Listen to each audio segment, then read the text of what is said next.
Batchmates kami and Nag-chat siya, then nag-push through na yung conversation. pareho kami nagsiserve sa simbahan. Sakristan ako, lector siya. Nag-meet talaga kami sa simbahan actually. Kay tagal ko tong hinintay, ilang buwan ko ring sinanay, kausap ang sarili sa Si Aljen, siya, sweet and sobrang gentle. And ayun, everything is in peace when I'm with him. Di man ganun kasigurado sa tugon mo. Di na I love you because your love feels like home.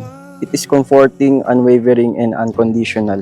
I promise to be a supportive husband in every way and vow to be a responsible and devoted father to our children. Whatever challenges came on our way, we will face them together, supporting each other every step of the way. sa may altar, saksing kalangitan, sakali at sakali mang ako yung pagbigyan.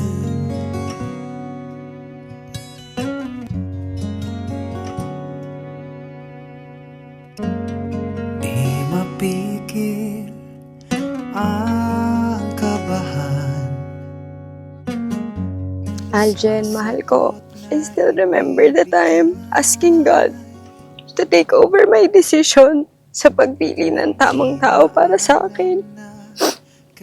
And in an instant, He paved my path to you. At ito na, the day has finally come that I get to call you my husband. Di man ganon kasigurado sa tugon mo. Di na pagpapabukas pa. At sa wakas Aljen and Judith. Sabi ng Bible, husband, love your wife. Aljen, you will be the provider and the protector of your family. Hindi na ang magulang. Pero hindi sinasabi ng Bible that you will leave your parents. Huwag nyo silang kakalimutan. Honor your parents, your grandparents. Honor and respect them. Kahit na anong marating yung mag-asawa, kung hindi nyo babalikan yung mga magulang, still nothing.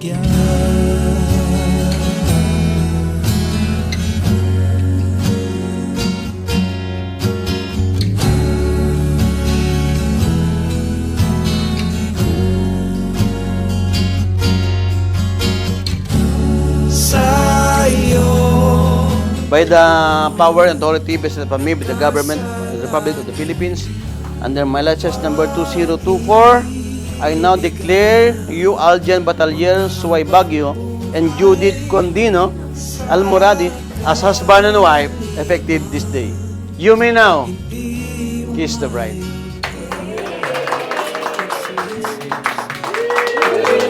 Congratulations.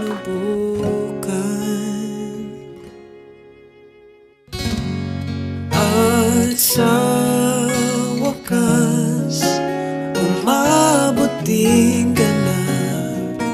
Itong I promise to support you in all aspects. I promise to love you unconditionally. I promise to choose you palagi in times of hardships. Sa mga araw na hindi magkakaintindihan, I will choose you again and again. I look forward to the family we will build, to a home filled with love and anchored sa grasya ng Panginoon. I love you.